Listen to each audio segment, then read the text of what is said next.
Graças a Deus, igreja. Amém? Quero que vocês, aqueles que conseguirem ler aqui, primeiro, arrependei-vos, convertei-vos, para que sejam apagados os vossos pecados, e venham assim, venham se refugiar pela presença do Senhor. Atos 3, 19. Arrependimento. A palavra arrependimento, e a gente precisa entender isso, que a Bíblia fala que há dois tipos de arrependimento. Segundo Coríntios fala isso, que o arrependimento que gera tristeza para a salvação, e o arrependimento que gera tristeza para a salvação. E a Bíblia fala, quando está falando de arrependimento, está falando deste arrependimento, que é o arrependimento que todos nós temos que ter para conhecer de fato quem é Jesus. A palavra grega, o grego, é metanoia, é uma palavra de origem grega, metanoia, e significa arrependimento, que leva à mudança, tanto espiritual, bem como intelectual. O exemplo, então, para nós entender o que é o arrependimento de fato, seria a metamorfose, uma mudança de forma. Nós temos, um lagartinho, e agora nós temos uma borboleta. Aquela lagartinho passou pelo processo de mudança, passou por um processo de transformação, sendo de uma coisa para outra. Então isso é uma metamorfose, é uma mudança. O que acontece dentro da metamorfose? O que acontece dentro do arrependimento? É o arrependimento genuíno. Então o que acontece em arrependimento e conversão é uma transformação. Amém? E essa transformação é o que deve ocorrer conosco quando estamos juntos. Amém? E essa transformação, ela vai acontecendo dia após dia, até ser dia perfeito, até chegar. Ela não é no outro dia, não é, não, instantânea, mas ela acontece. Amém? Isaías capítulo 53, versículo 10. Isaías 53, 10. Amém?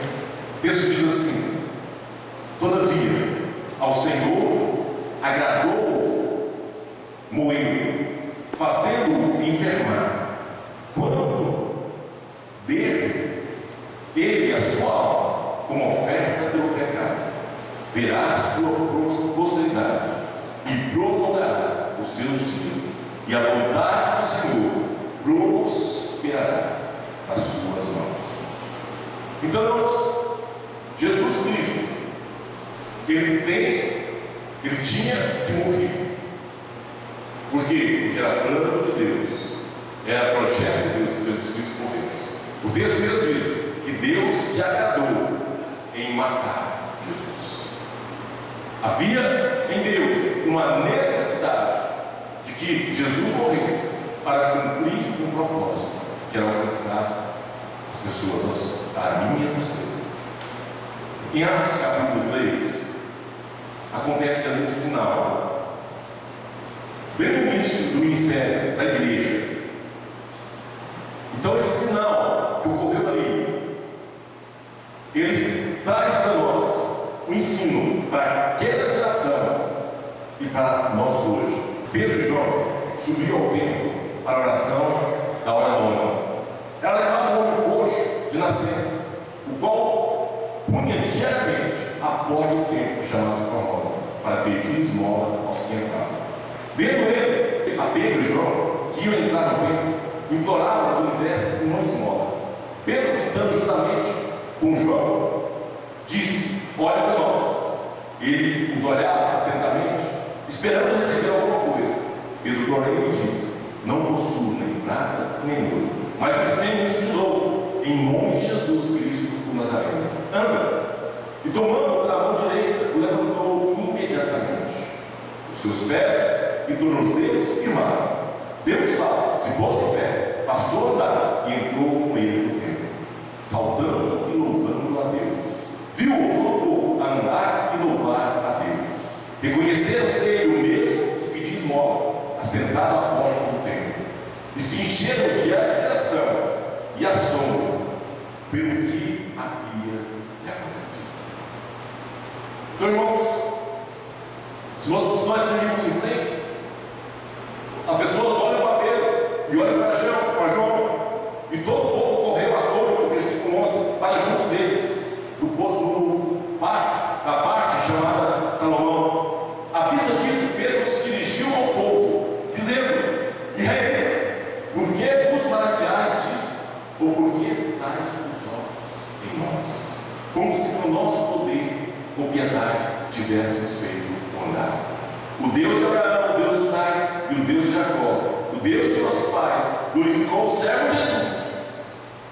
Olha só, nesta hora, Pedro começa a jogar sobre eles, lançar sobre eles o que eles tinham feito. Começam a trazer sobre eles consciência para gerar arrependimento. Nesse momento, ele começa a falar: vocês, o Deus de Abraão, o Deus de Isaac, o Deus do nosso pai, glorificou o servo Jesus, a quem vocês traíram e negaram diante de Pilatos, quando este havia decidido soltá-lo. Pilatos tinha decidido: vou soltar. Os israelitas do povo disse: não solte. Veja, vós, porém, negou, vocês negaram o santo e o justo, e pediu que soltasse o homicida. Olha só, vocês